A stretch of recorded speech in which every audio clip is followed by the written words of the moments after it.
Good evening, everybody. Saber ASMR here, and tonight I'm going to be reading For Annie by Edgar Allan Poe.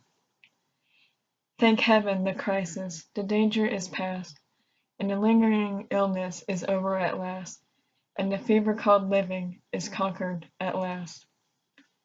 Sadly, I know I am shorn of my strength, and no muscle I move as I lie at full length. But no matter, I feel I am better at length. And I rest so composedly now in my bed, that any beholder may fancy me dead, might start beholding me, thinking me dead. The moaning and groaning, the sighing and sobbing are quieted now, with that horrible throbbing at heart. Ah, that horrible, horrible throbbing! The sickness, the nausea, the pitiless pain, have ceased with my fever that maddened my brain, with the fever called living that burned in my brain. And oh, of all tortures, that torture is the worst, has abated the terrible torture of thirst. For the Nephilim river of passion accursed, I have drank of a water that quenches all thirst. Of a water that flows with a lullaby sound, from a spring but a very few feet underground, from a cavern not very far down underground. And ah, let it never be foolishly said, that my room it is gloomy, and narrow my bed. For man never slept in a different bed, and to sleep you must slumber in just such a bed.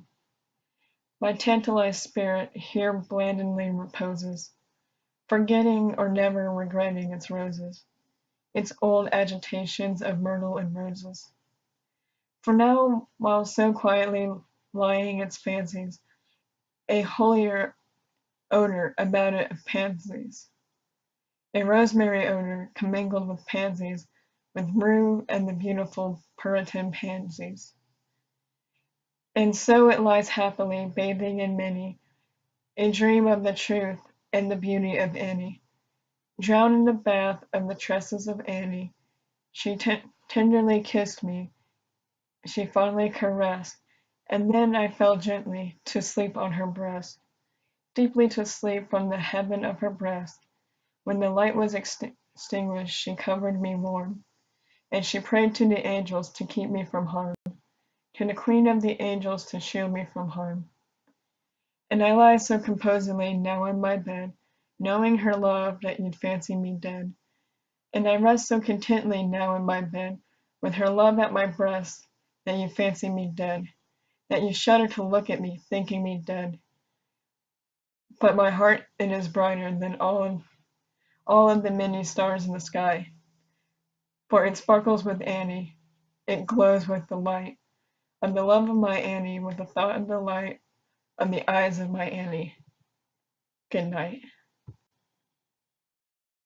Hello, everyone. It is Saber ASMR here, and tonight I'm going to be reading Dreamland by Edgar Allan Poe. By a route obscure and lonely, haunted by ill angels only, where an eidolon named Night on a black throne reigns upright. I have reached these lands but newly, from an ultimate dim fool, from a wild weird clime that lith sublime, out of space, out of time.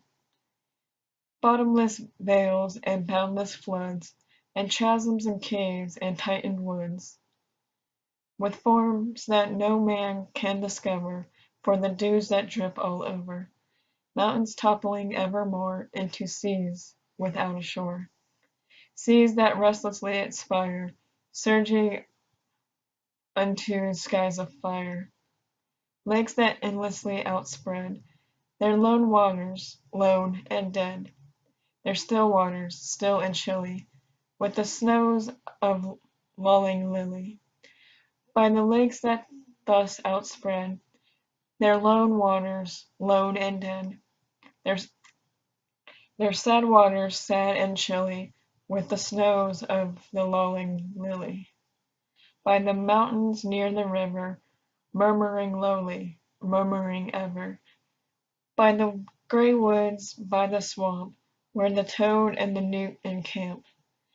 By the by the dismissal tarns and pools, where dwell the ghouls, by each spot the most unholy, in each nook most melancholy, where the traveller meets aghast, sheeted memories of the past, shrouded forms that start and sigh as they pass the wanderer by, white robed forms of friends long giving, in agony to the earth and heaven. For the heart whose woes in legion, 'tis a peaceful soothing region.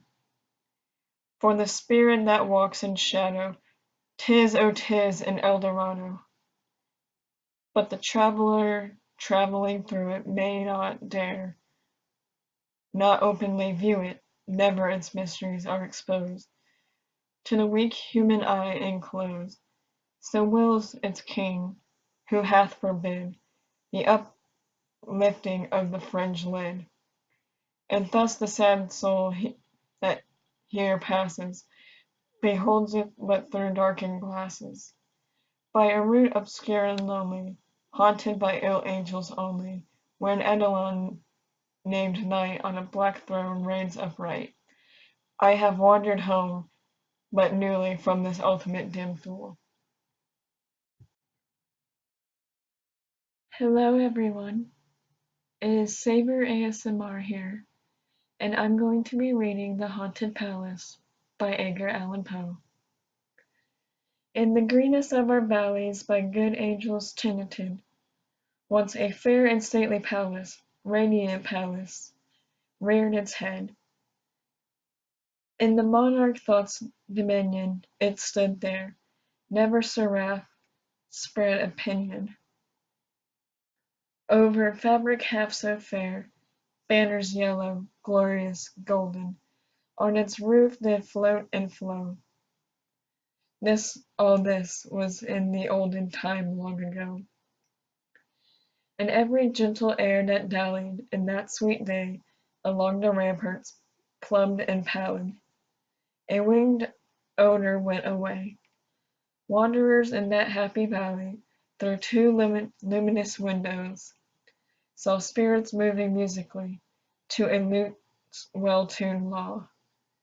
Round about a throne were sitting, in a state his glory well befitting, the ruler of the realm was seen, and all with pearl and ruby glowing was the fair palace door, through which came flowing, flowing, flowing, and sparkling evermore, a troop of echoes whose sweet duty was but to sing, in voices of surpassing beauty, the wit and wisdom of their king.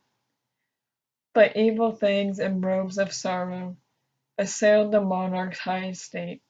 Ah, let us mourn, for never morrow shall dawn upon him desolate.